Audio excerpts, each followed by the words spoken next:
கண்டித்து இன்று மாபெரும் கண்டன ஆர்ப்பாட்டத்தை மயிலாப்பூர் பகுதியில் நடத்தி இருக்கிறோம். என்ன காரணம் என்றால், தொடர்ந்து தமிழ்நாட்டு நலனை புறக்கணித்து வருகிறார்கள் ஒன்றிய அரசு. அம்பேத்கரை இழிவுபடுத்தி பேசியிருக்கிறார் ஒன்றிய அமைச்சர் அமித்ஷா அவர்கள். தமிழ்நாட்டுக்கு கிடைக்க வேண்டிய பள்ளி கல்வித்துறைக்கு கிடைக்க வேண்டிய 2350 கோடி கொடுக்க மறுக்கிறார்கள். வக்ஃப் வாரிய திருத்த சட்டத்தை கடுமையாக எதிர்க்கிறோம், அதை அவர்கள் ஆதரிக்கிறார்கள். அதே போன்று தமிழ்நாட்டுக்கு வர வேண்டிய ஜிஎஸ்டி நிலுவைத் தொகை, தமிழ்நாட்டுக்கு வர வேண்டிய பேரிடர் நிலுவைத் தொகை, தமிழ்நாட்டுக்கு கிடைக்க வேண்டிய ஜிஎஸ்டி தொகை எல்லாவற்றையும் புறக்கணிக்கின்ற ஒன்றிய அமைச்சர் அமித்ஷாவை கண்டித்து இந்த கருப்பு கொடி கண்டன ஆர்ப்பாட்டம். மாதவ பெருமாள் கோவிலை தரிசிப்பதற்காக செல்லுகிறார்.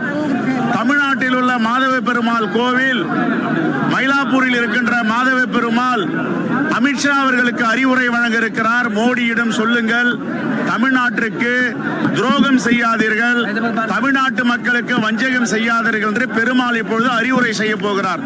மாதவ பெருமாள், இந்த மாதவ பெருமாள் சொல்லுகின்ற உபதேசத்தை ஏற்று அமித்ஷா அவர்கள் மோடியிடம் சென்று மாதவ பெருமாள் மயிலாப்பூரில் சொல்லி இருக்கிறார், தமிழ்நாட்டு மக்களுக்கு துரோகம் செய்யக்கூடாது, தமிழ்நாட்டில் படிக்கின்ற பள்ளி கல்வியில் பயின்ற மாணவ மாணவிகளுக்கு துரோகம் செய்யக்கூடாது, தமிழ்நாட்டு மக்களுக்கு செலுத்த வேண்டிய நிலுவைத் தொகையை விடுவிக்க வேண்டும், வக்ஃப் வாரிய சட்ட திருத்தம் தவறு என்று பெருமாள் சொல்லி இருக்கிறார்.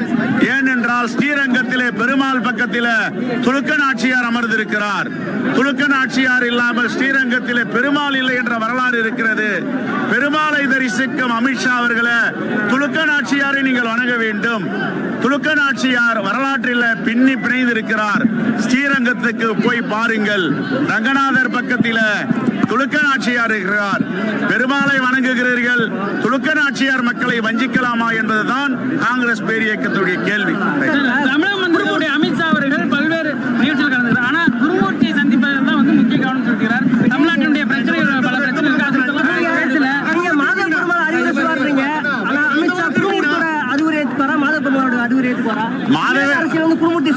அவர்களை இயக்கும் சக்தி மாதவ பெருமாளா குருமூர்த்தியா என்பதை அவர் முடிவு செய்யணும்.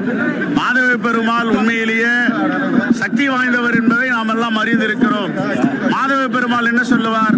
துலுக்க நாச்சியாருடைய மக்களை வஞ்சிக்கலாமா, துலுக்க நாச்சியார் மக்களை வஞ்சித்து விட்டு என்னிடம் வணங்க வரலாமா என்ற கேள்வியை அவர் உண்மையிலேயே கேட்பார். இதற்கு அமித்ஷா பதில் சொல்ல வேண்டும்.